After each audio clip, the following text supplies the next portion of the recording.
Pembacaan firman Tuhan pagi ini diambil dari Injil Matius pasal 1 ayat 1 hingga 17. Injil Matius pasal 1 ayat 1 hingga 17. Inilah silsilah Yesus Kristus anak Daud, anak Abraham. Abraham memperanakan Ishak, Ishak memperanakan Yakub, Yakub memperanakan Yahuda dan saudara-saudaranya. Yahuda memperanakan Peres dan Zera dari Tamar.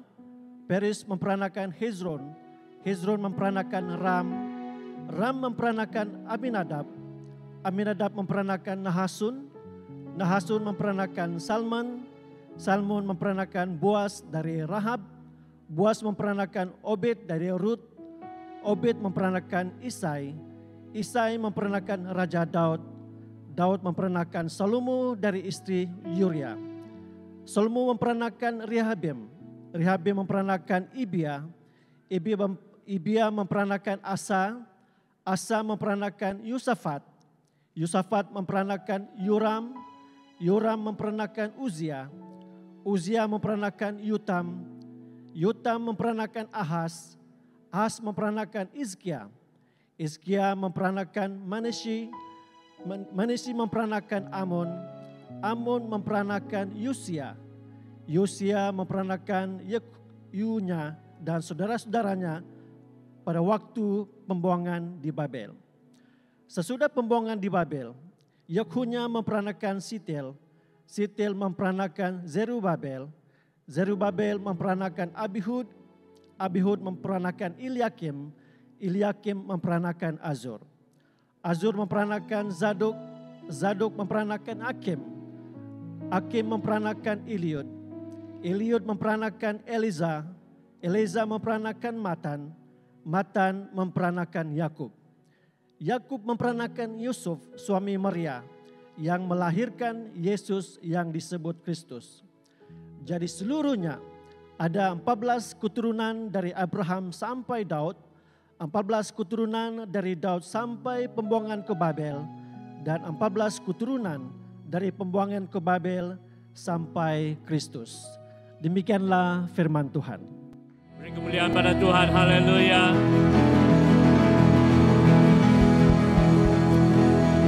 Tuhan Allah Bapa kami yang di surga, kami bersyukur kepadamu karena Tuhan setia. Dan Tuhan tetap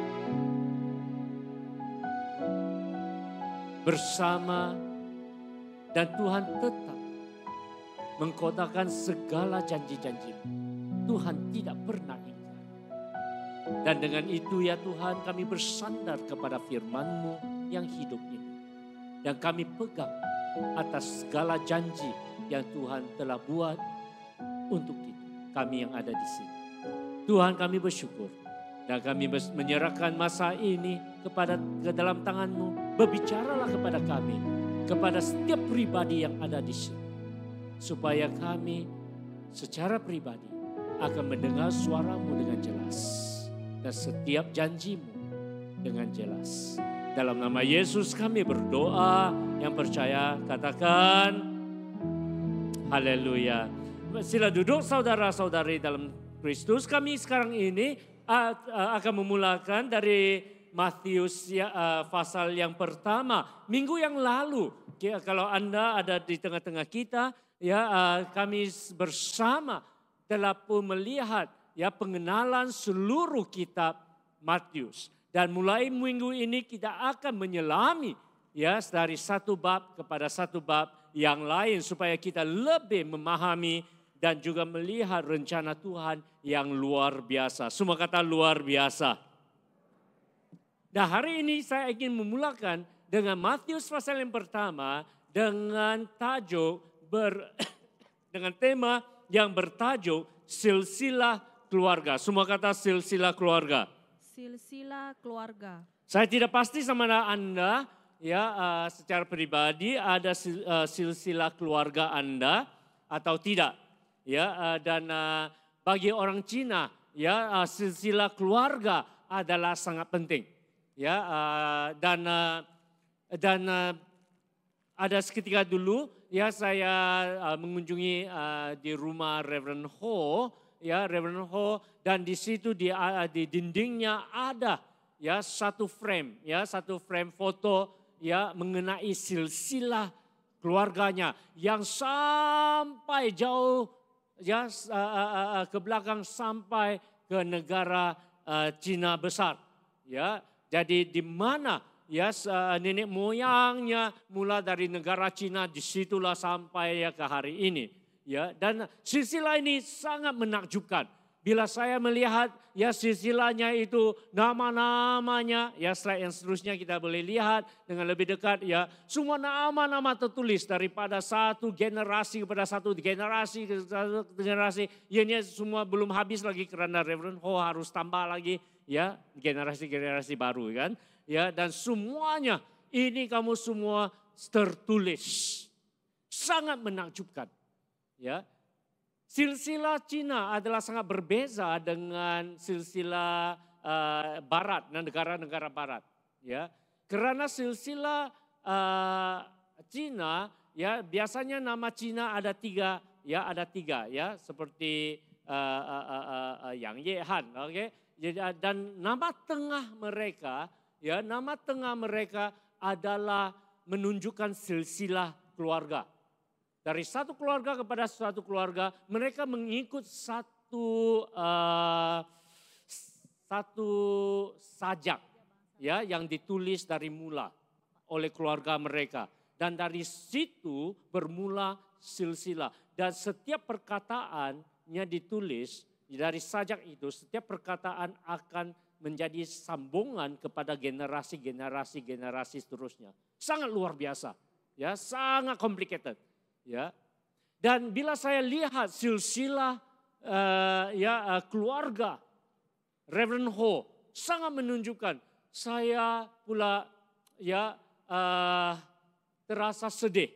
Kenapa? Karena saya tidak mempunyai keistimewaan ini. Mungkin kamu tertanya kenapa? Saya selalu gurau ya dengan orang bahwa bapak saya ya, dia pemikiran barat, dia pemikiran cowboy. Ya. Jadi oleh itu dia namakan semua anak lelakinya nama Inggris.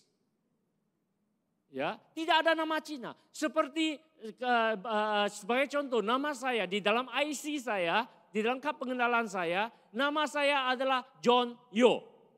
Itu saja. Tiada Cinanya. Oke? Kadang-kadang saya pikir ini saya Cina bukan Cina. Ya. John Yo itu sahaja. Alright. Heran, saya tidak tahu apa yang dia lalui pemikiran bapak saya. Dia namakan semua anak lelakinya sebab untuk orang Cina ya keturunan anak lelaki adalah lebih penting. Ya. Jadi di dalam silsilah nama anak lelaki itu harus disambung. Tapi bapak saya cowboy. Dalam maksud yang baik lah ya. Dia cowboy benar. Nama anak lelakinya semuanya nama Inggris. Ya, Peter Yola, Johnny Yola, Richard Yola, John Yola. Ya. Anak perempuan pula ada nama Cina. Ya, Yang Cui Li lah, Yang Cui Ping lah, Yang Cui Mei lah. Semuanya ada. Lelaki pula tidak ada. Jadi oleh itu di dalam silsilah kami, ya di dalam keluarga Yo ini, ya ianya turun berhenti di bapak saya.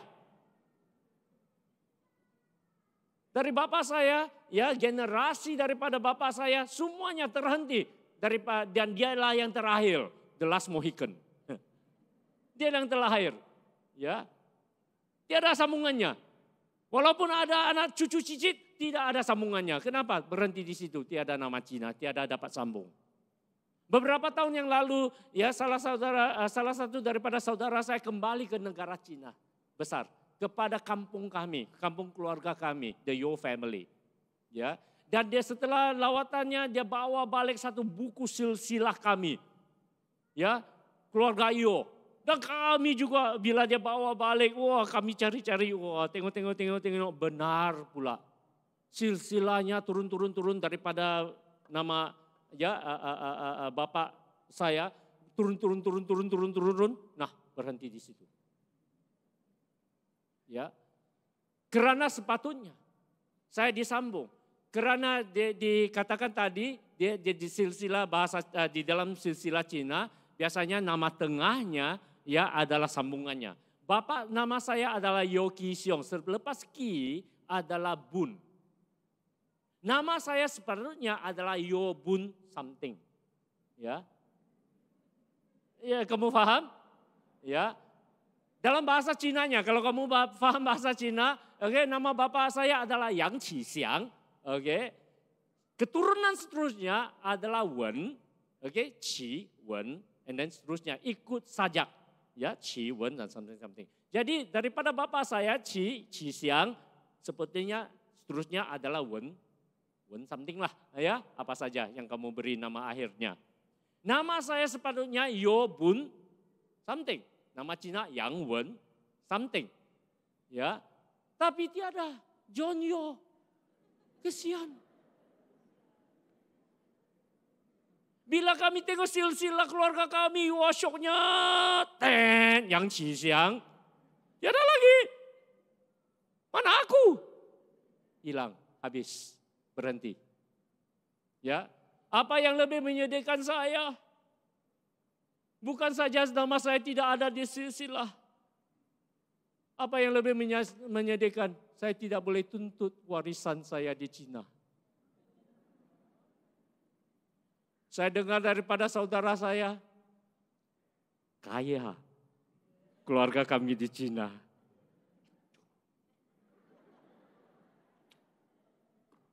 Terlepas, tiada. Kalau kami tulis nama kami, John Yo, Peter Yo, John Yo, dan bawa balik kepada negara Cina besar, keluarga kami, keluarga besar kami, lihat, John Yo, nama orang putih. Karena tolak kami. Ya, itulah mengenai silsilah. Saudara-saudari yang dikasihi Tuhan, silsilah adalah sangat penting apabila Anda terlibat dalam silsilah tersebut. Kalau kamu ada, ya, ataupun perlu membuktikan kesahihan, ya, kamu, silsilah adalah sangat penting. Jadi oleh itu Rasul Matius, bagaimana yang saya telah mulakan minggu yang lalu, ya, tujuannya menulis kitab Matius adalah untuk meyakinkan, memujuk semua orang-orang Yahudi, ya, membuktikan kepada mereka bahwa Yesuslah Mesias yang ditunggu-tunggu. Dialah Raja yang kita tunggu-tunggu. Dan oleh itu dia harus memulakan dengan memberi bukti. Dan tidak ada bukti yang lebih baik daripada bermula dengan silsilahnya. Ada amin?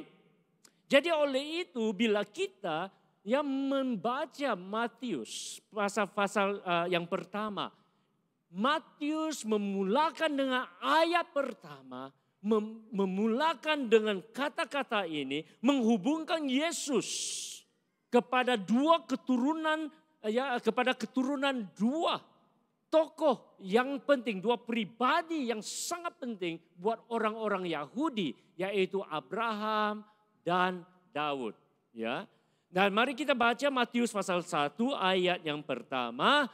Ya, mari kita baca 1, 2, 3. Inilah silsilah Yesus Kristus, anak Daud, anak Abraham. Baca sekali lagi. 1, 2, 3. Inilah silsilah Yesus Kristus, anak Daud, anak Abraham. Apa yang dikatakannya di sini adalah membuktikan Yesus adalah anak Daud, anak Abraham. Dua tokoh, dua pribadi yang sangat penting di dalam minda dan hati dan hidup semua orang-orang Yahudi.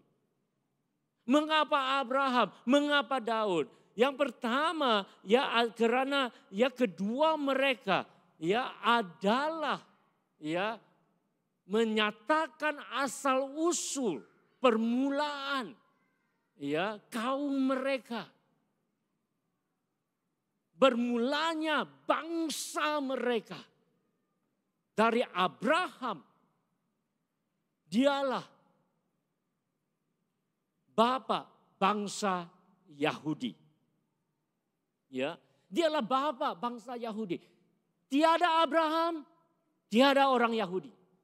Tiada Abraham, tiada Israel yang kita kenal hari ini. Karena ianya bermula dengan Abraham.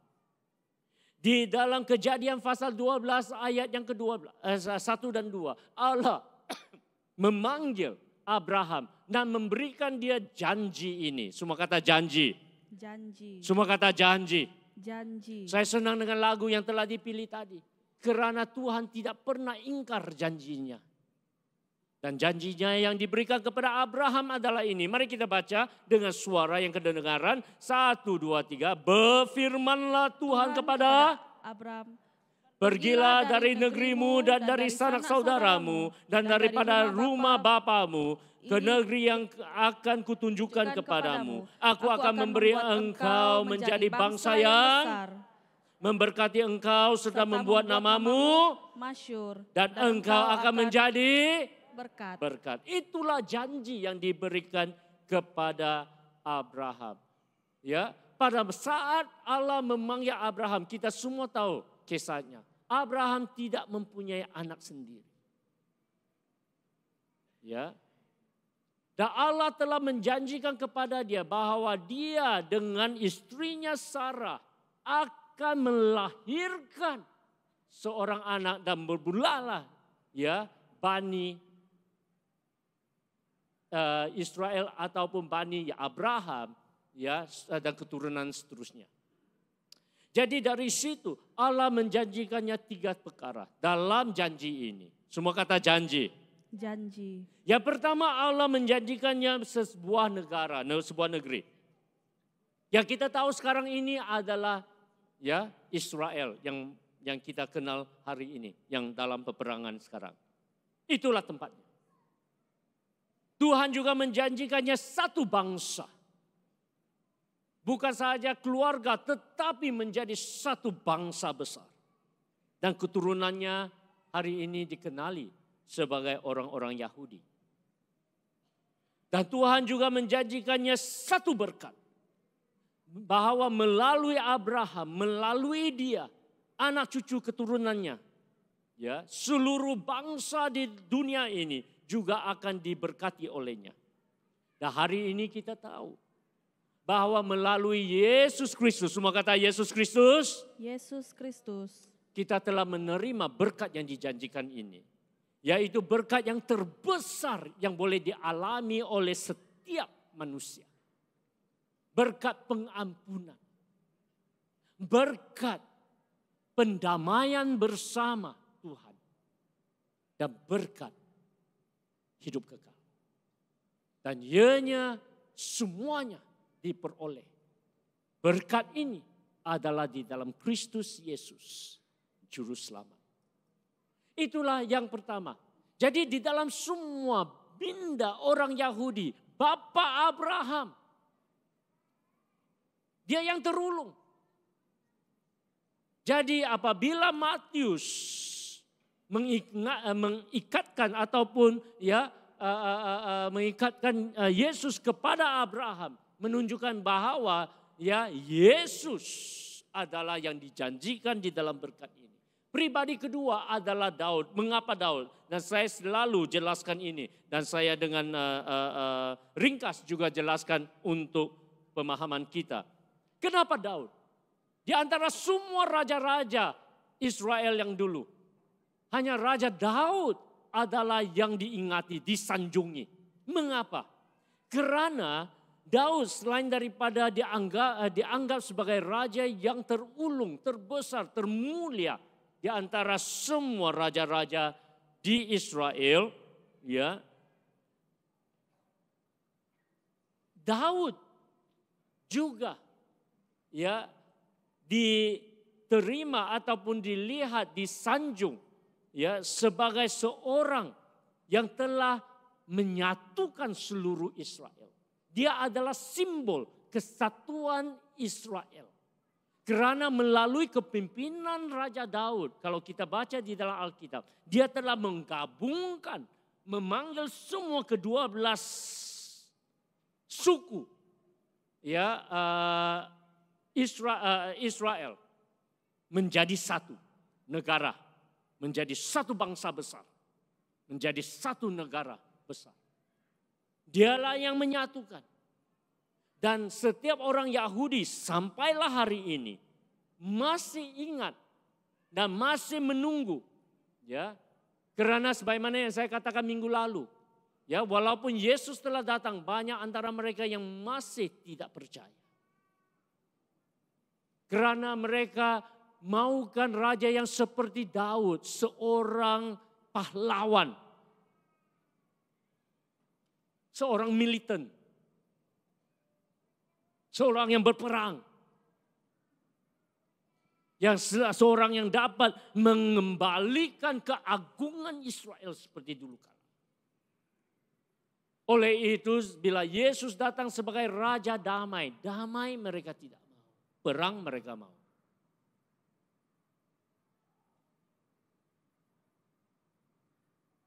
Jadi oleh itu, ya, satu janji buat Daud di dalam minda dan setiap orang Yahudi hinggalah hari ini adalah tertulis di dalam 2 Samuel. Di dalam 2 Samuel pasal yang ke-7 ayat 12 dan ke-13 dan ke-16. Firman Tuhan telah pun berfirman dan berjanji kepada Daud. Dan Tuhan katakan kepada Daud. Mari kita baca 1, 2, 3. Apabila umurmu sudah genap dan engkau telah mendapat perhentian bersama-sama dengan nenek moyangmu, maka aku akan membangkitkan keturunanmu yang kemudian, anak kandungmu, dan aku akan mengokohkan kerajaannya. Dialah yang akan mendirikan rumah bagi namaku, dan aku akan mengokohkan takhta kerajaannya untuk selama-lamanya. Keluarga dan kerajaanmu akan kokoh untuk selama-lamanya di hadapanku. Takhtamu akan kokoh untuk selama-lamanya. Takhtamu akan kokoh untuk selama-lamanya. Apa yang dimaksudkan oleh Tuhan adalah ya janjinya kepada Daud bahwa kerajaannya, bahwa takhtanya tidak akan berakhir. Dan Yesus adalah dapat disambungkan ataupun diikatkan kepada Daud. Karena daripada Abraham datang kepada Daud, justru ya kepada Yesus Kristus. Dan kita tahu hari ini, sebagaimana yang kita telah fahami firman Tuhan, bahwa takhta yang dijanjikan, kerajaan yang dijanjikan telah pun digenapi oleh Yesus Kristus, Juru Selamat, Mesias. Ada amin?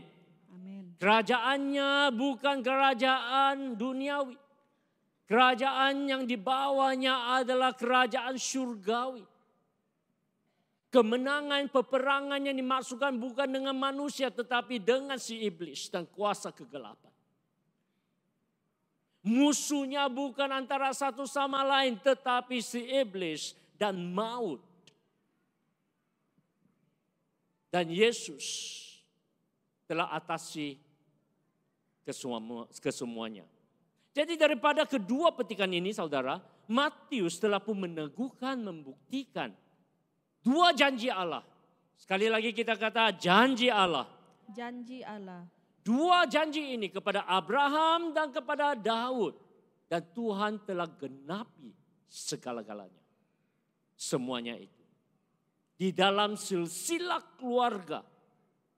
Sampai ke puncaknya di Yesus Kristus. Untuk kita mungkinnya tidak relevan, tidak ada kena-mengena.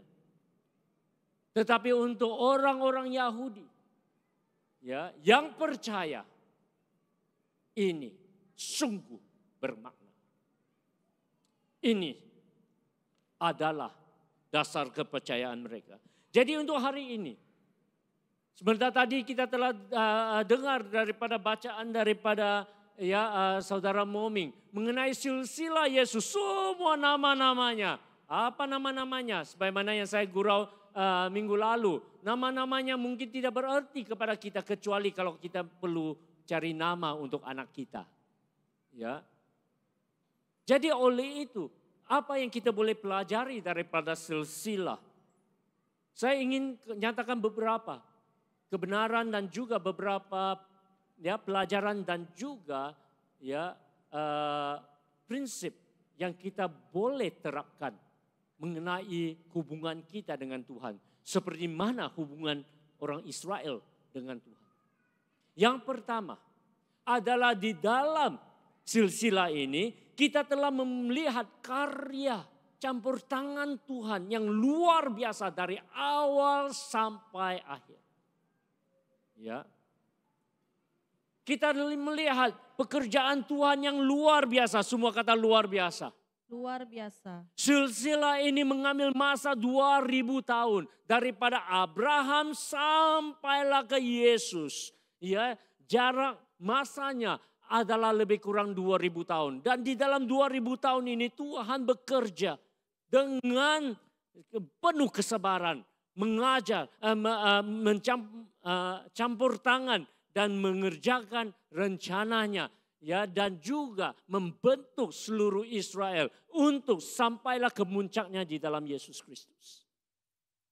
Apa yang kita boleh pelajari adalah bila kita percaya pada Tuhan, kita akan melihat campur tangan Tuhan di dalam hidup kita.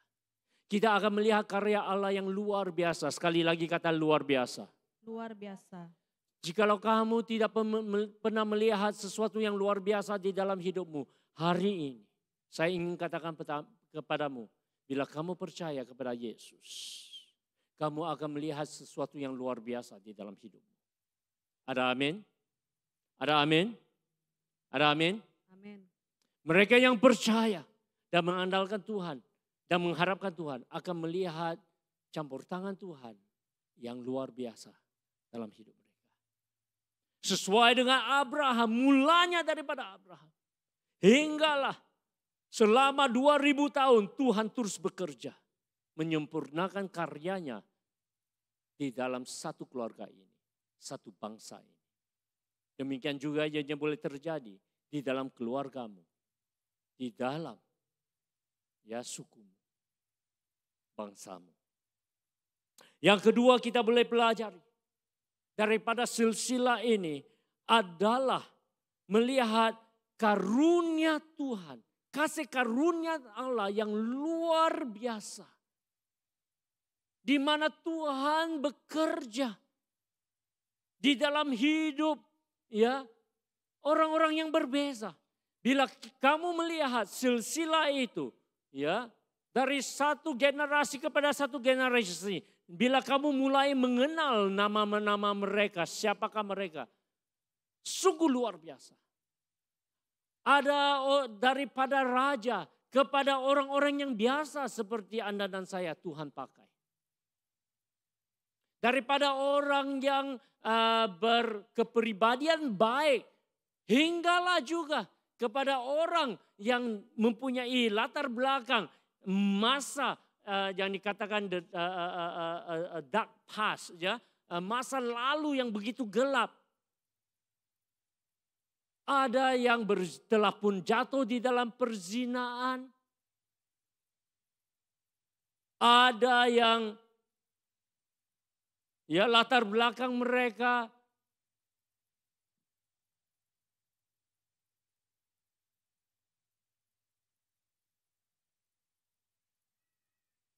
apa namanya prostitut itu apa ya? Ada yang latar belakangnya sebelum mengenal Tuhan adalah pelacur. Ada yang pembunuh. Ada yang dari latar belakang bukan Kristen. Seperti Ruth, Rahab. Tetapi Tuhan menggunakan mereka dengan luar biasa. Kenapa? Sebab mereka percaya. Semua kata percaya. Percaya. Bila mereka mulai percaya pada Tuhan, Tuhan mengubah hidup mereka. Tuhan menggunakan hidup mereka. Tuhan memakai hidup mereka. Tuhan sanggup memakai setiap orang. Daripada latar belakang yang berlainan, kedudukan yang berbeza. Tuhan dapat menggunakan setiap seseorang yang percaya kepada Dia. Apabila saya mengatakan ini semua, ini bukan sebagai alasan untuk kita berdosa dan terus hidup di dalam dosa. Tidak. Yesus selalu berkata kepada orang yang percaya kepadanya. Ya, walaupun dosa mereka adalah yang paling hina di dalam hidup. Tuhan berkata kepada mereka, ya, pergilah dan jangan berdosa lagi. Artinya Tuhan mengampuni. Dan nasihat Tuhan, ya, the command, ya, perintah Tuhan adalah jangan berdosa lagi. Ada amin? Ada amin? Kata pada kawan sebelahmu, Tuhan berbicara kepadamu. Jadi ini semua adalah kesaksian rahmat dan anugerah Tuhan. Bila kita membaca silsilah ini, ya, kita dapat menikmati, kita dapat melihat kemurahan Tuhan yang begitu besar. Kadang-kadang di gereja kami hanya mengharapkan orang-orang yang baik. Dan kami menghakimi orang-orang yang kurang baik di mata kami. Tapi sebenarnya ya di dalam secara hakikatnya adalah semua antara kita, walaupun kita telah percaya, banyak antara kita masih lagi mempunyai kelemahan. Bukan sebagai alasan. Dan jangan jadikannya sebagai alasan. Ada amin? Kadang-kadang saya juga risau. Di dalam doa kita, kita meminta ampun. Oh Tuhan, ampunilah kami. Ya. Kami yang tidak sempurna. Kami yang ada keterbatasannya. Ya itu baik, tidak salah. Tetapi jangan jadikannya sebagai satu alasan dan tidak bertobat. Itu salah. Karena apa? Karena saya katakan kepada jemaat yang sebelumnya ini. Saya kata kepada mereka, Tuhan tidak dapat dibohongi. Ada amin? Karena Tuhan melihat sesuatu. Tuhan mengetahui sesuatu. Segalanya. Amin saudara. Ya. Tuhan tahu sama ada kami berdoa dengan jujur. Atau kami hanya berdoa, hanya mencari alasan. Tuhan tahu. Amin saudara. Amin saudara. Ya. Katalah saya bagi satu contoh. Boleh saya bagi satu contoh? Ya. Kalau terasanya jangan sakit hati ya, sebab saya tidak tahu ya. Katalah. Ya. Kamu minta apa? Oh Tuhan. Ampunilah saya. Sebab sikap amarah saya. Saya panas baran, saya marah-marah orang. Tuhan ampuni saya. Oke. Nah, ada dua bezanya. Satu beza adalah minta ampun tetapi tidak jujur. Tidak mau berubah. Ya. Selepas doa, selepasnya marah lagi. Selepas itu, ya, tidak berubah. Ya, itu adalah yang pertama. Yang kedua adalah berdoa dengan jujur. Tuhan, saya tidak mau menjadi seorang pemarah. Tolong saya. Dan kami hidup. Belajar bersabar. Tapi kadang-kadang tidak tahan lagi meletup. Pernah terjadi begitu? Ya, kata pada kawan sebelahmu, saya kenal orang itu.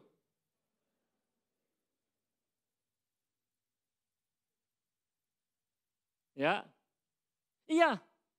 Di dalam ya kegigihan kita mengikut Tuhan untuk belajar bersabar. Kadang-kadang ya sudah 2-3 minggu, 4 minggu, 5 minggu, 6 minggu tidak marah-marah, tidak ya, kuat bersabar, tahan ya. Dan ngam-ngam satu hari tidak kena, nah meletup. Dan di situ kamu rasa serba salah lagi. Dan kamu minta maaf. Pokoknya adalah ini saudara. Dengar. Nah, kata pada kawan sebelahmu, dengar baik-baik. Pokoknya seorang yang bertobat adalah ini. Dia mempunyai kerendahan hati untuk minta maaf.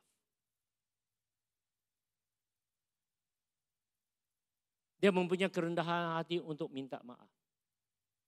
Ya, dia sudah bersabar ya untuk 2 bulan. Wah, bagusnya. Ya, Tuhan mulai bekerja di dalam hidupnya. Rahmat Tuhan, anugerah Tuhan bekerja di dalam hidupnya. Dan satu hari tersandung dia, meletup dia. Dia rasa serba salah. Okay? Dan di dalam kesadarannya, dia datang kepada saudara Moming. Saudara Moming, I'm sorry. Minta maaf. Saya tidak harus demikian. Amin. Itu menunjukkan ya kejujuran. Seseorang itu berubah di depan Tuhan dan di depan masyarakat. Ada amin saudara? Ada amin saudara? Jadi di dalam doanya tidak ada kemunafikan. Dalam doanya tidak ada kepura-puraan. Di dalam doanya hanya ada kejujuran, kegigihan untuk mengikut Tuhan. Itu, orang seperti itu kita akan melihat hidupnya berubah. Amin. Amin. Kata pada kawan sebelahmu, jangan ngomong-ngomong kosong.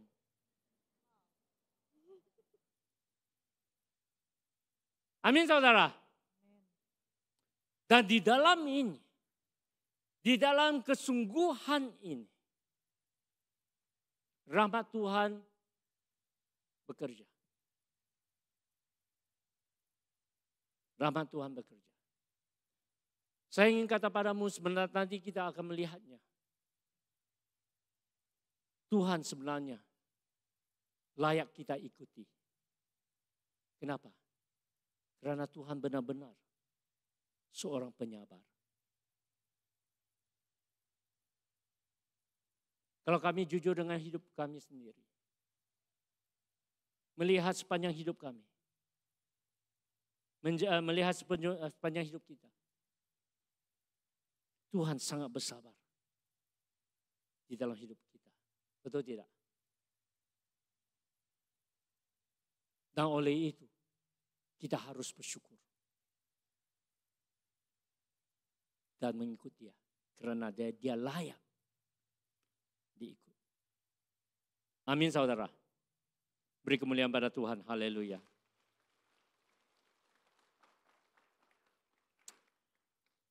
Silsilah ini juga menunjukkan kepada kita, membuktikan kita akan kesetiaan Allah kepada umatnya.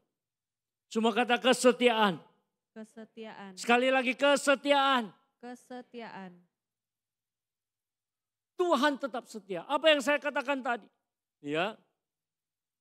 Di sepanjang 2000 tahun ini. Yang lalu ini. Mulai daripada Abraham. Sampai kepada Isa, Yakub dan sebagainya anak-anaknya dan sebagainya. Keturunannya. Semuanya ini di dalam 2000 tahun ini. Ya. Kami dapat melihat kesabaran dan kesetiaan Tuhan kepada umatnya. Sebab Israel bukanlah satu bangsa, satu umat yang setia. Nakal, jajal, keras kepala. Macam kami juga lah. Kamu paham tidak? Ya, Tuhan tidak henti-henti menegur mereka, mengajar mereka, mendidik mereka. Tapi di dalam sejarah 2000 ini sampailah kepada kelahiran Yesus dan seterusnya. Umat ini masih lagi kadang-kadang ya macam bebal. Tetapi, semua kata tetapi. Semua kata tetapi. Tuhan masih setia. Amin. Itulah biasanya. Oleh itu firman Tuhan berkata, walaupun kita kadangkala tidak setia, Tuhan tetap setia. Karena Tuhan tidak dapat mengubah kepribadiannya. Karena dialah Allah. Dia setia. Saudara-saudari dalam Tuhan. Oleh karena kesetiaan Tuhan, dia layak disembah. Dia layak diikuti. Oleh itu silsilah ini menunjukkan kita kesetiaan. Bahwa minggu lepas saya kata bahwa Tuhan ingin memegang tangan kita. Dan dia setia memegang tangan kita. Walaupun dengan masa yang baik ataupun tidak baik. Masa yang kita we are obedient, kita taat ataupun kita memberontak. Tuhan masih memegang tangan kita. Saatnya di mana tangan kita terlepas daripada Tuhan adalah masanya kita melepaskan tangan kita. Bukan Tuhan melepaskan tangan kita. Ada amin? Ada amin?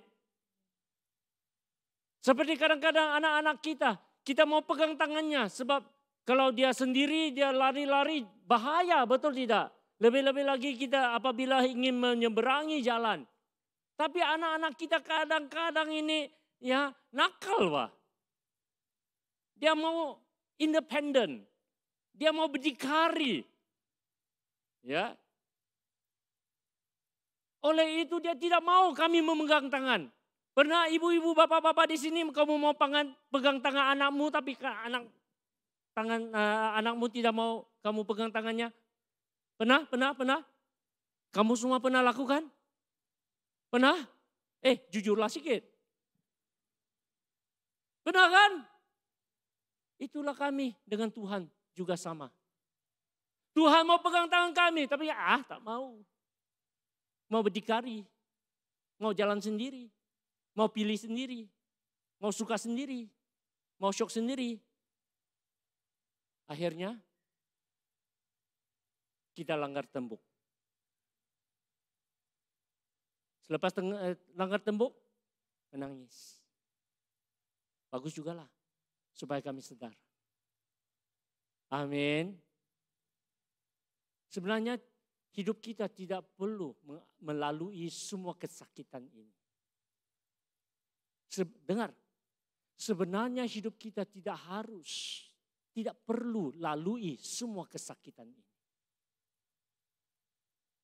Seringnya kesakitan ini semuanya datang daripada kekerasan dan kedegilan hati kita sendiri.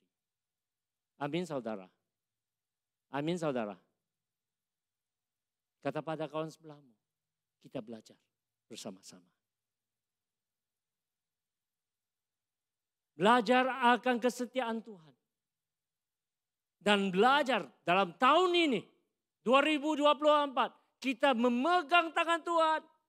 Dan sebagaimana yang lagu yang kita selalu dengar, nyanyi. Sebenarnya salah tuh ya lagu itu. Ada satu lagu yang kata pegang tanganku jangan lepaskan itu. Tahu lagu itu? Apa bunyinya?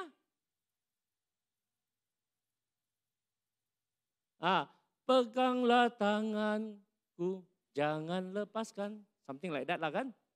Pernah nyanyi lagu itu? Salah itu sebenarnya. Karena Tuhan tidak pernah mau lepaskan tangan kita. Dialah Immanuel, Tuhan berserta kita. Ada amin? Biasanya siapa yang lepas tangan? Kata pada kawan sebelahmu, kamulah. Aduh, sakit. Tapi kenyataan. Betul tidak? Apa yang kita harus nyanyi adalah Tuhan pegang tanganku, berikan aku kekuatan supaya aku tidak lepaskan tanganmu.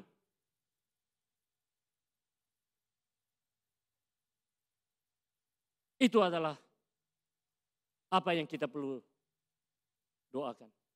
Tetapi apa yang kita lihat daripada silsilah ini adalah kesetiaan Tuhan. Semua kata kesetiaan Tuhan. Satu lagi. Silsilah ini menunjukkan kita, membuktikan kita bahwa rencana Tuhan adalah sempurna. Rancangan Tuhan adalah sempurna. Tidak ada dosa, tidak ada iblis, tidak ada kuasa kegelapan yang dapat menghalang rencana Tuhan daripada terjadi. Apa yang saya masukkan di sini. Dan di dalam silsilah ini, nah ini ada sesuatu yang agak menakjubkan. Semua kata menakjubkan. Menakjubkan. Apabila Matius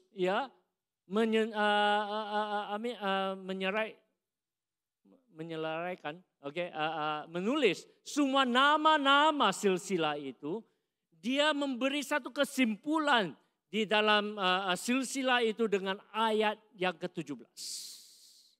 Untuk kita sebagai pembaca modern hari ini, kita mungkin tidak paham, yang tidak bermakna banyak. Tetapi untuk guru-guru agama orang-orang Yahudi, untuk minda orang-orang Yahudi yang berpengetahuan, ini sangat bermakna.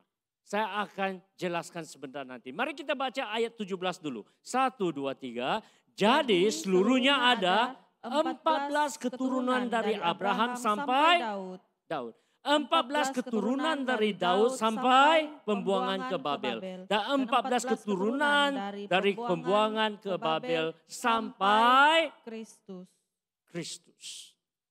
Nah, ada di dalam pengajian Alkitab, di dalam pengajian Alkitab ada satu disiplin yang dinamakan numerologi, Alkitabiah, ataupun kajian menggunakan memahami penggunaan nomor-nomor di dalam Alkitab. It's called biblical numerology, ataupun penggunaan nomor-nomor ataupun angka-angka yang ada di dalam Alkitab. Di dalam biblical numerology, di dalam disiplin pengajian Alkitab ini, biblical numerology ataupun penggunaan angka-angka ataupun nomor-nomor di dalam Alkitab, ada beberapa nomor yang paling kerap digunakan adalah nomor 7, nomor 40, nomor 3 dan sebagainya. Nomor 7 bermaksud penyempurnaan ataupun kesempurnaan. Perfection, or being completion. Penyempurnaan. Bila sesuatu telah genap. Suatu penggenapan ataupun suatu kesempurnaan. Nomor 7. Seperti Allah menjadikan seluruh alam semesta dalam 6 hari dan hari ke-7-nya Tuhan rehat, dan dalam 7 hari itu adalah kesempurnaan. Semuanya baik. Amat baik. Jadi 7 adalah angka kesempurnaan. Jadi 14 maksudnya adalah 14 keturunan bermaksud 7 darab 2. 27. Berartinya kesempurnaan berganda. Everybody say wow.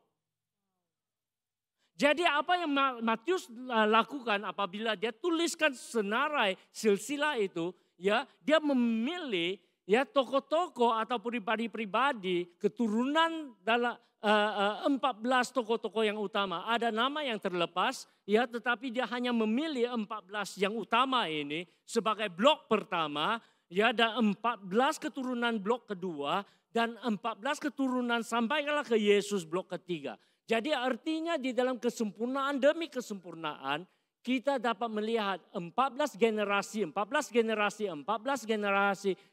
menyatakan kesempurnaan berganda. God's perfect plan, satu karya Tuhan yang sempurna. Mengapa 3? Mengapa 3 blok? Sebab tiga juga adalah bermaksud kesempurnaan ilahi. Seperti Allah Bapa, Anak, dan Roh Kudus. Seperti bila malaikat menyembah Tuhan ya dengan seruan kudus, kudus, kudus, tiga kudusnya. Kenapa tiga? Kesempurnaan ilahi. Amin. Jadi dengan itu apa yang Matius coba ya yakinkan kepada semua orang Yahudi, lebih-lebih lagi kepada ya guru-guru Taurat yang berpengetahuan ya selain daripada melihat silsilahnya menunjukkan bahwa ya Yesus dilahirkan tepat pada masanya di dalam 14 keturunan, a double perfection and a group of three, tiga bahwanya semuanya di dalam naungan dan kesempurnaan ilahi. Bahwa Yesus is the most perfect end. Amin. Ya. Jadi semuanya ini saudara membuktikan apa? Campur tangan Tuhan. Semuanya ini menunjukkan apa? Bahwa Tuhan berdaulat. Saya telah katakan tadi bahwa Israel bukanlah umat yang sempurna. Mereka mempunyai kelemahan mereka. Ya, bahkan dari dosa-dosa Israel kadang-kadang aduh, tidak kami percaya mereka umat Tuhan. Lebih teruk daripada kafir. Kadang-kadang. Tetapi Tuhan setia. Dan karya Tuhan tetap setia. Tuhan Allah yang penyabar. Tuhan melakukan segala-galanya untuk kemuliaannya. Ada amin saudara? Ya. Apa yang saya ingin katakan di sini. Jadi dengan itu ya mari kita membaca ayat 17 kali lagi. Ya, mari kita baca ayat 17 sekali lagi. 1, 2, 3. Jadi seluruhnya adalah 14 keturunan dari Abraham sampai Daud, 14 keturunan dari Daud sampai pembuangan ke Babel, dan 14 keturunan dari pembuangan ke Babel sampai Kristus. Ini adalah kesempurnaan ataupun penyempurnaan. 14. Dalam 3 blok kesempurnaan. Dari Abraham sampailah kegenapannya, penyempurnaannya. Di dalam siapa? Yesus Kristus. Jadi oleh itu Yesus layak dipercayai dan diikuti. Satu lagi. Dan ini satu lagi yang menakjubkan. Adalah silsilah ini menyatakan kepada kita. Ya, bahwa permulaan dan juga akhirnya ada sesuatu mukjizat berlaku. Yaitu kelahiran yang luar biasa. Kelahiran yang luar biasa. Kita sudah tahu. Tadi saya sudah kata Abraham bila Tuhan memanggilnya meninggalkan keluarga dan juga tempat kotanya dan sebagainya. Untuk pergi kepada sebuah kota yang Tuhan akan tunjukkan. Ya, masa itu Abraham tidak punya anak. Istrinya Sarah dan dia tidak punya anak sendiri. Tetapi Tuhan janji kepadanya seorang anak. Dan bila kita membaca silsilahnya, kita dalam melihat bahwa di permulaan Abraham, anaknya yang keturunannya Ishak. Ishak adalah anak mukjizat. It's a miracle child. Kita semua tahu bahwa firman Tuhan nyatakan dengan jelas Abraham dan Sarah telah pun lepas the ability for childbearing. Artinya mereka tidak dapat lagi ya mempunyai anak. Tetapi Tuhan lakukan yang luar biasa. Datanglah Ishak, anak. Mukjizat. Kelahiran luar biasa. Sampailah kita ke akhirnya, penghujungnya, ya, ataupun kepada the climax. Oke, adalah ini. Yesus Kristus, Tuhan kita, dilahirkan juga luar biasa. Semua kata luar biasa. Luar biasa. Daripada kehamilan sampailah kelahirannya adalah mukjizat. Semua kata mukjizat. Mukjizat. Karena semuanya bukan pekerjaan manusia tetapi pekerjaan ilahi. Karya Roh Kudus. Firman Tuhan menyatakan dan Matius menyimpulkan ianya semuanya dengan ayat ini. Matius 1, 22, 23. Mari kita baca 1, 2, 3. Hal itu terjadi supaya genaplah yang difirmankan Tuhan oleh Nabi. Sesungguhnya anak darah itu akan mengandung dan melahirkan seorang anak laki-laki. Dan mereka akan menamakan dia Immanuel, yang berarti Allah menyertai kita. seorang anak darah yang belum mengenal lelaki.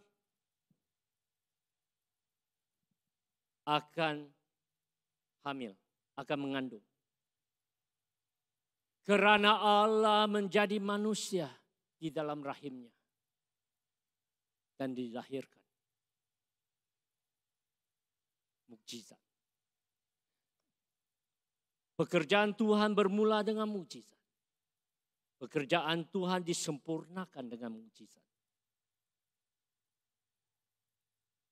Apa yang kita pelajari? Tuhan boleh melakukan mukjizat di dalam hidupmu. Ada amin? Bila kita percaya. Bila kita tetap setia. Kita akan melihat mukjizat Tuhan di dalam hidup kita. Kata pada kawan sebelahmu, kamu boleh melihat mukjizat Tuhan. Amin. Dan bila Tuhan mengerjakan mukjizatnya di dalam hidup kita, semuanya luar biasa. Semuanya luar biasa. Amin saudara. Amin saudara. Nah saya ingin kata sebagai contoh.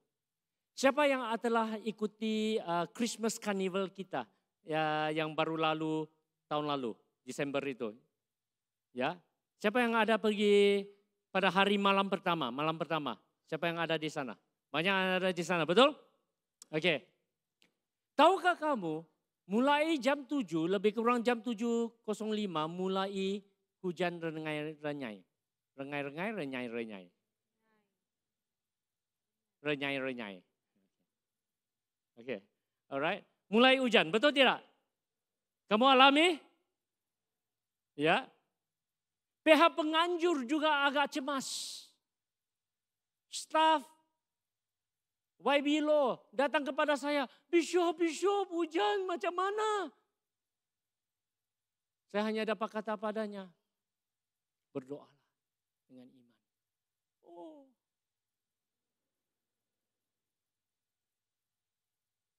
Ya. Bila YB-Lo datang lebih kurang jam 7.15, bersalam dengan saya. YB-Lo sebab dia belum mengenal Tuhan. YB-Lo kata pada saya, Bishop, Tuhan kamu tidak bekerja kah?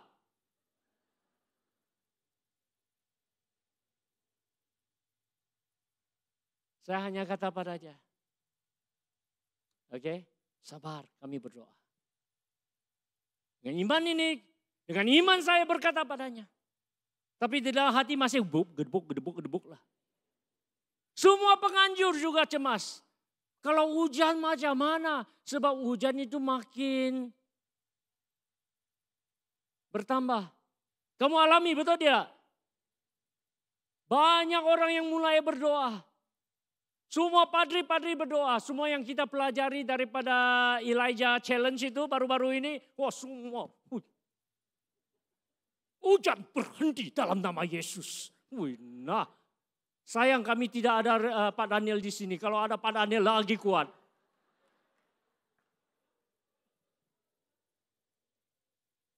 Kalau ada Pak Daniel di tengah-tengah kami, tidak perlu orang lain doa. Dia satu sudah cukup. Haleluya. Nah, semua berdoa sebab kami baru belajar kan? Kami baru belajar. Ya. Berdoa dengan iman. Tengking. Nah. Banyak yang berdoa. Ya, hujan berhenti.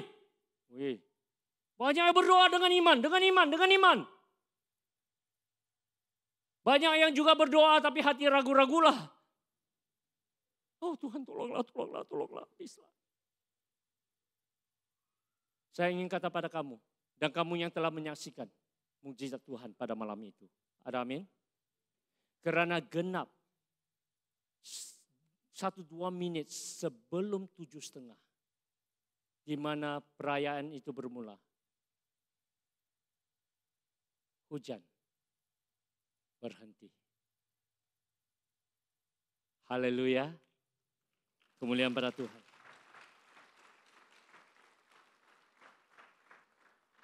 Oh, bagilah kemuliaan yang lebih gemuruh pada Tuhan. Haleluya. Haleluya. Mukjizat berlaku di tengah-tengah di depan mata kami.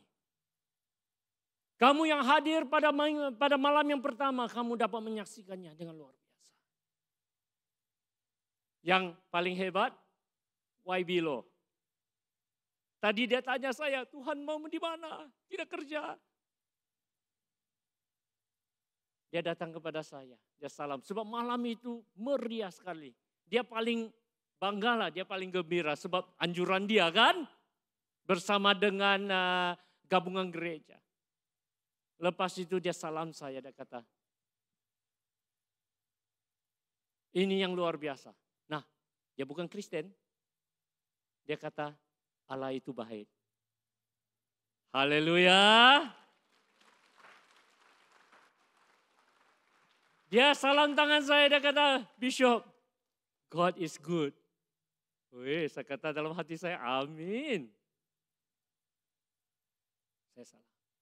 Dan dia sendiri telah menyaksikan mukjizat Allah bekerja dengan luar biasa di tengah-tengah kita. Ada amin saudara? Ada amin saudara? Ada amin saudara? Beri kemuliaan yang lagi gemuruh pada Tuhan. Haleluya! Haleluya!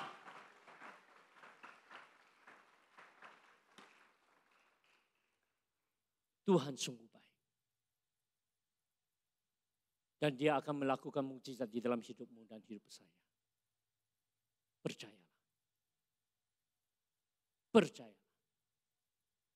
Reverend Sabri sendiri telah pun melihat mukjizat Tuhan di dalam hidupnya dan di dalam penggembalaannya di Menggata.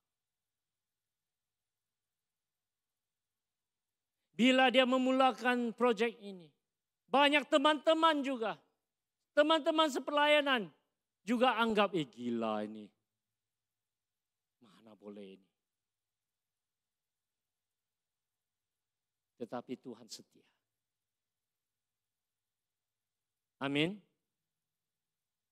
Apa yang saya ingin yakinkan kepada Anda semua yang mendengar firman Tuhan pada hari ini. Sila lambai-lambai tangan kalau kamu masih mendengar, belum lagi tertidur. Percayalah Tuhan. Dan kamu akan melihat mukjizat Tuhan di dalam hidupmu. Amin. Dari barisan pertama hinggalah ujung. Yang percaya tetap akan melihat mukjizat Tuhan yang luar biasa. Dan itu adalah kesetiaan Tuhan. Allah menyertai kita. Semua kata Immanuel. Immanuel. Semua kata Immanuel. Immanuel. Tuhan menyertai kita. Oleh itu, kita yang percaya, belajar bersetia kepada Tuhan juga. Saya ingin mengakhiri dengan menyatakannya, kita telah melihat bahwa silsilah ini, walaupun silsilah orang Yahudi, tetapi daripada silsilah ini kita dapat melihat kesetiaan Tuhan, campur tangan Tuhan, ya pekerjaan dan karya Tuhan yang luar biasa dan mukjizat Tuhan yang luar biasa.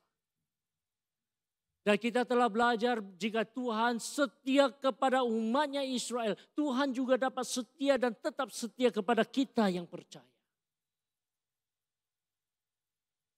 Dan oleh itu, kepada anak-anak muda kita.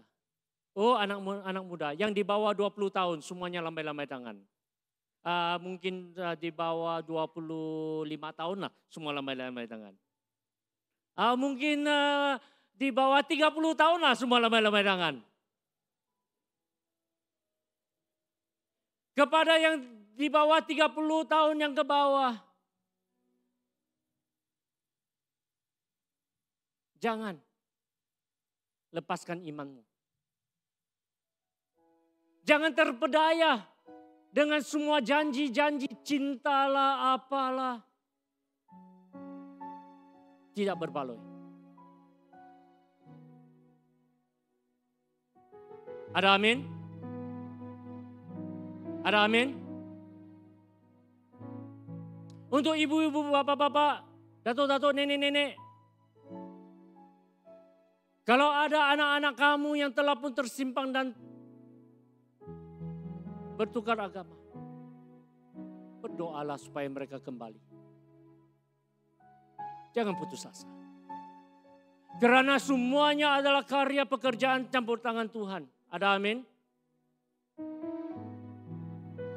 Karena kalau mereka boleh diperdaya meninggalkan iman di dalam Kristus, kita juga boleh percaya bahwa mereka boleh dimenangi kembali kepada Tuhan. Ada amin?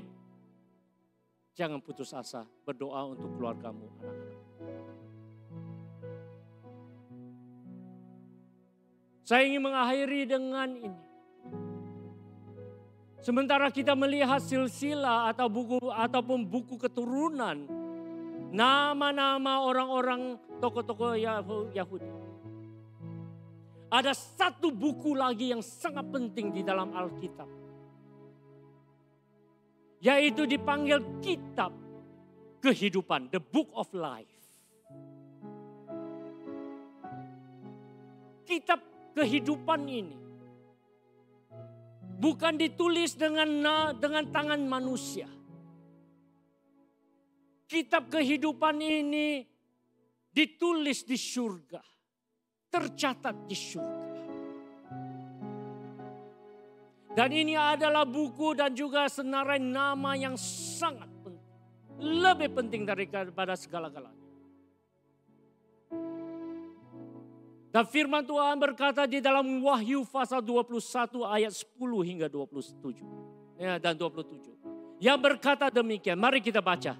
1, 2, 3. Lalu di dalam roh yang membawa aku ke atas sebuah gunung yang besar, lagi tinggi, dan ia menunjukkan kepadaku kota yang kudus itu, Yerusalem, turun dari surga, dari Allah.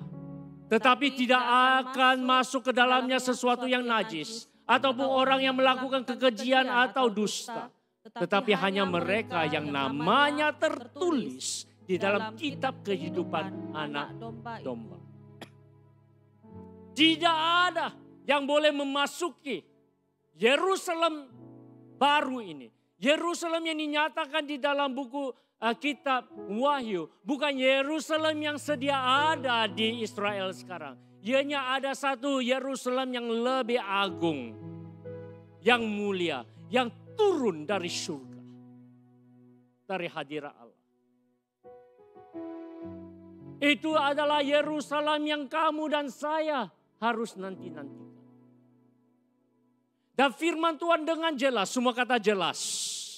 Kata sekali lagi jelas. Firman Tuhan berkata dengan jelas bahwa tidak ada seorang pun Tidak ada sesuatu yang najis ataupun orang yang melakukan kekejian atau dusta yang akan memasuki Yerusalem baru. Kecuali namanya tertulis di dalam kitab kehidupan anak domba. Dan hanya ada satu cara, satu jalan, satu laluan sahaja yang boleh mencatatkan nama kita di dalam kitab kehidupan. Yaitu bila kita percaya kepada Yesus Kristus, anak domba Allah yang menghapuskan segala dosa. Amin saudara. Dialah satu-satunya. Tidak ada jalan lain. Tidak ada jalur yang lain. Karena Yesus berkata, akulah jalannya.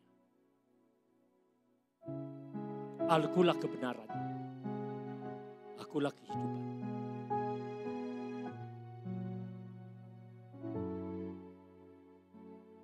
Saudara-saudari yang dikasihi Tuhan. Pastikan namamu tertulis, tercatat di dalam kitab kehidupan. Amin. Amin. Ada satu tarik yang sangat istimewa buat hidup saya. Selain daripada hari jadi istri saya dan hari ulang tahun perkawinan saya. Ada satu tarik yang sangat istimewa buat saya. Bukan hari jadi saya selalu lupa hari jadi saya.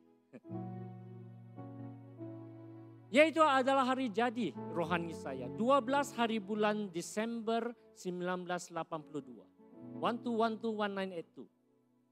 Tarik lahirmu juga kan? Oh bukan. Siapa yang dilahirkan hari 12 hari bulan Desember ada? Tiada?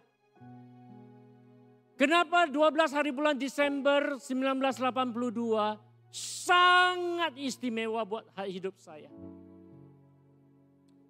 Itulah adalah tanggalnya, itu adalah harinya saudara. Hari di mana saya menyerahkan hidup saya kepada Tuhan Yesus. Hari di mana saya berdoa kepada Tuhan, Tuhan saya percaya. Tuhan saya percaya. Hari di mana saya memutuskan untuk mengikut Tuhan Yesus sepanjang hidup saya. Hari itu sangat istimewa. Karena pada hari itu ada seorang gadis yang cantik molek.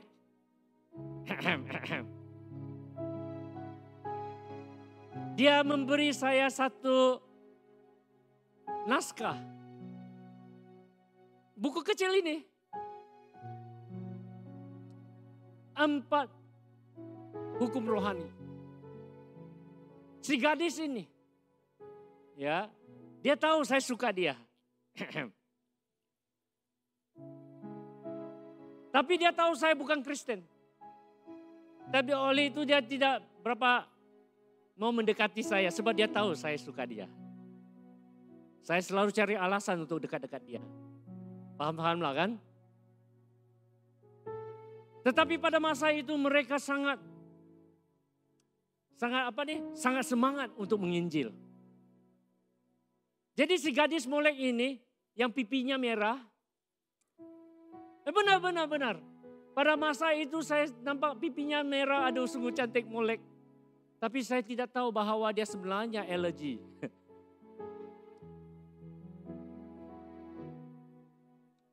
Sebenarnya dia alergi ya. Tapi saya, cantiknya, moleknya. Ya. Dia bagi saya buku kecil ini. Jadi dia kata, bacalah. Dan saya terima. Si adik molek ini bagi saya semuanya precious. Jadi bila dia bagi saya pulang rumah saya baca. Setiap halaman saya baca kiri kanan. Dan daripada buku kecil ini, saya mengenal dan mulai mengenal siapakah Yesus. Apa yang dia telah lakukan buat hidup saya. Dan di dalam buku ini akhirnya ada satu doa. Kalau saya mau percaya Yesus. Dan pada 12 hari bulan Desember 1982. Saya berlutut di tepi katil bilik saya. Dan saya mengungkapkan doa ini. Dan mulai dari hari itu, hidup saya berubah. Dan mulai dari saat itu, 12 Desember 1982,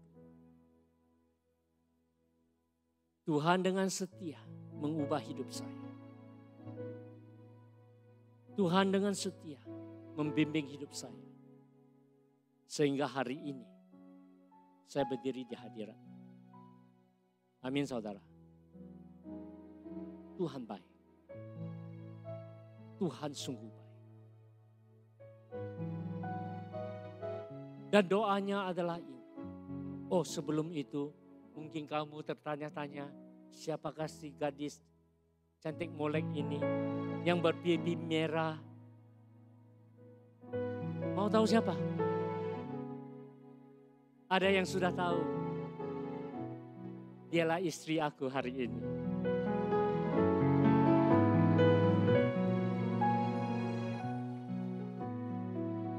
Saya bersyukur kepada dia karena dia memenangi saya untuk mengenal Tuhan. Saya bersyukur. Dan doa ini saudara, adalah doa yang ringkas. It's a very simple prayer. Doanya adalah ini, Tuhan Yesus, saya ingin mengenalimu secara pribadi. Terima kasih karena mati di atas kayu salib untuk dosa-dosa saya. Saya membuka pintu hidup saya dan menerima Engkau sebagai juru selamat dan Tuhan saya. Terima kasih karena mengampuni dosa-dosa saya dan memberi saya kehidupan yang kekal. Berkuasalah atas hidup saya. Jadikanlah saya pribadi yang Engkau kehendaki. Doa ini ringkas sahaja. Tetapi apa yang sangat menakjubkan adalah di dalam buku kecil ini menyatakan kepada saya, ya ini adalah simple prayer. Doa yang ringkas.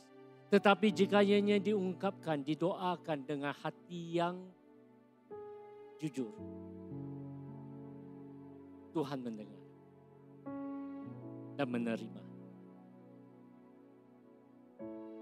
Jadi pada malam itu, dengan jujur dan saya membuka hati saya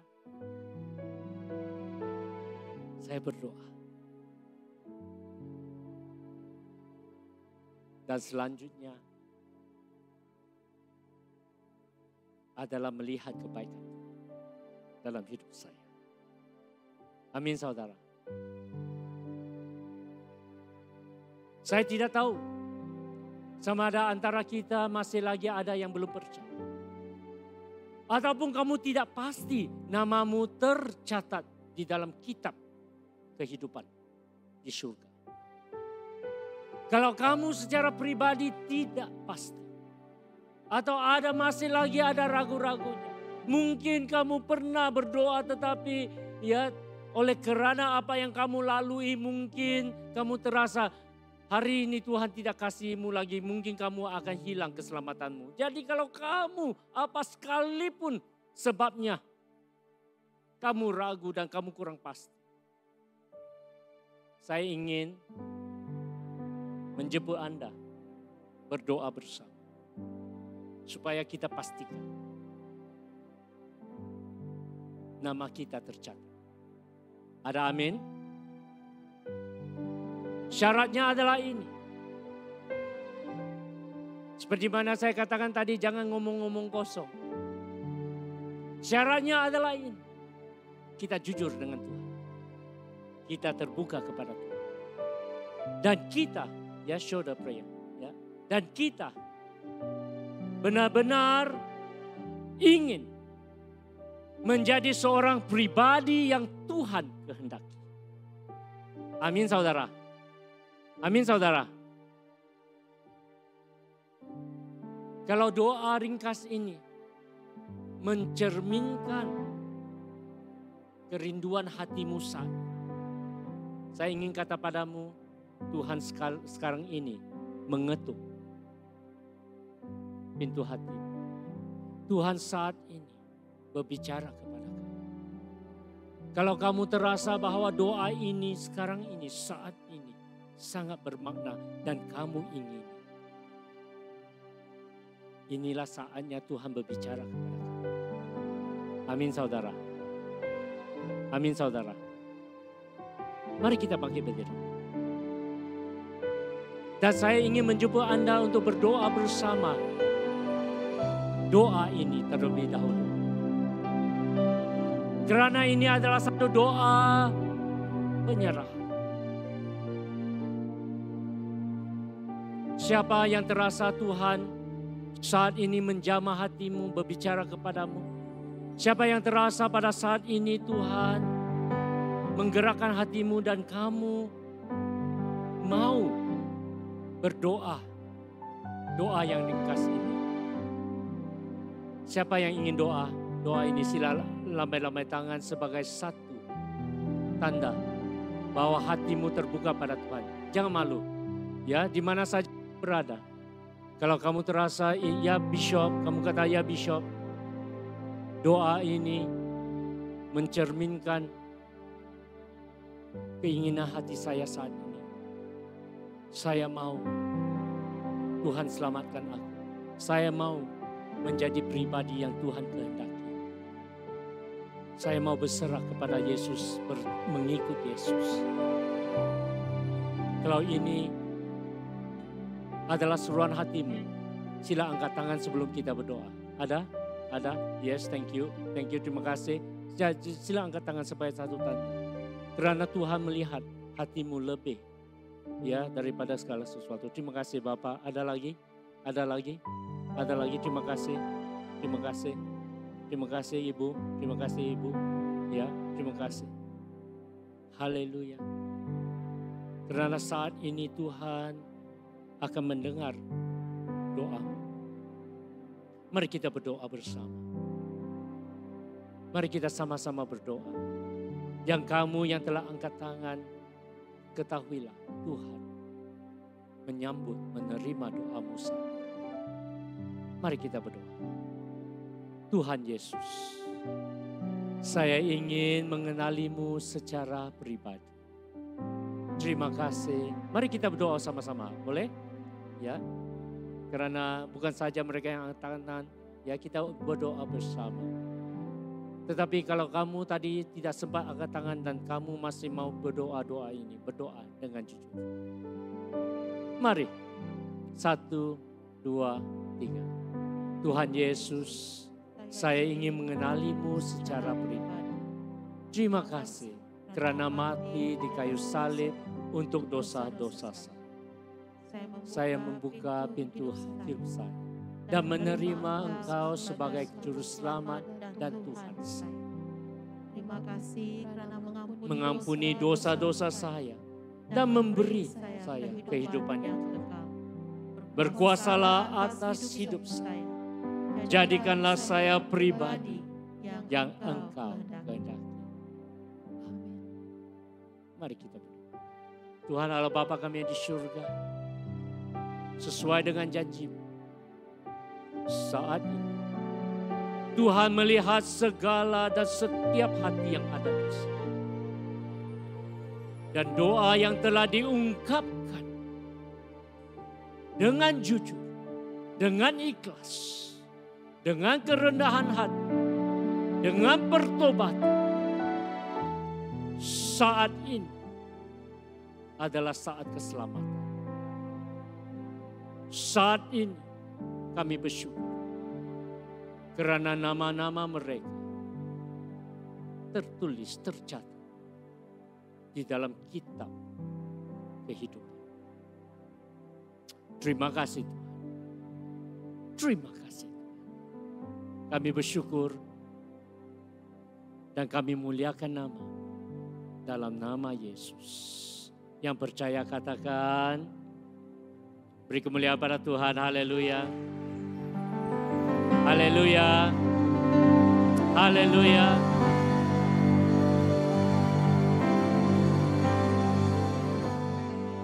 Saudara, jika Anda telah pun doa ini, ingat, tarik ini.